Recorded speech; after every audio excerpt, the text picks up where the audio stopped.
ইউসুফ সরকার নতুন করে আবার এগুলো কি শুরু করছে? ইউসুফ সরকারকে এর জন্য চরম মূল্য দিতে হবে। কিসের কথা বলতেছি? রোহিঙ্গা ইস্যুর কথা।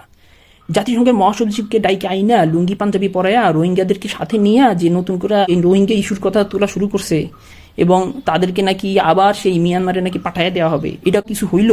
এটা কেমনে মানতে পারি? এটা মানার কোনোভাবেই সম্ভব না। দেখেন, প্রতি বছর রমজান আসলে আমরা এই গরিব দরিদ্র ফকির মিসকিন রোহিঙ্গাদেরকে ইফতারি করাইয়া যে এক্সট্রা সওয়াব পাই প্রতি বছর, এই সবটা কি আমরা পাবো যদি আমরা রোহিঙ্গাদেরকে মিয়ানমারে পাঠিয়ে দিই?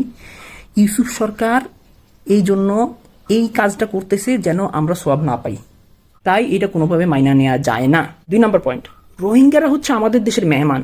পৃথিবীর কোন দেশে আছে ভাই, কোন দেশে আছে যে মেহমানরা বাসায় আসলে তাদেরকে হোস্ট খেদায়া দেয়, বলে যে না ভাই তুই আমার দেশে আমার বাসায় থাকিস না, তুই তোর বাসায় যা, তোর দেশে যা, ওখানে থাক? এটা একটা অতিথি পরায়ণ দেশের জন্য এটা খুবই লজ্জার এবং ন্যাক্কারজনক একটা ঘটনা যে আমরা আমাদের অতিথিদেরকে আমাদের দেশে না রাখিয়া তাদেরকে তাদের দেশে পাঠিয়ে দিতেছি। এটা হইতে পারে না, এটা হইতে দেয়া যাবে না। আমরা হচ্ছি অতিথি পরায়ণ, আমরা তাদেরকে রাখবো, তারা যতদিন ইচ্ছা থাকবে, তাদেরকে আমরা পাঠাবো না, পাঠাইতে চাই না।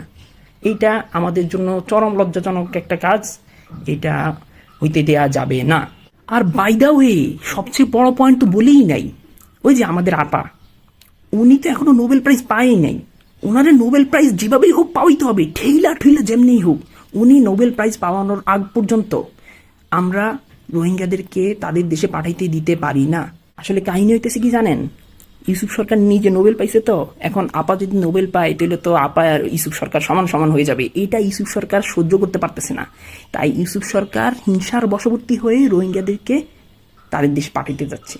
এইটা কোনোভাবে মেনে নেওয়া যায় না, তাই চলেন প্রতিবাদ করি।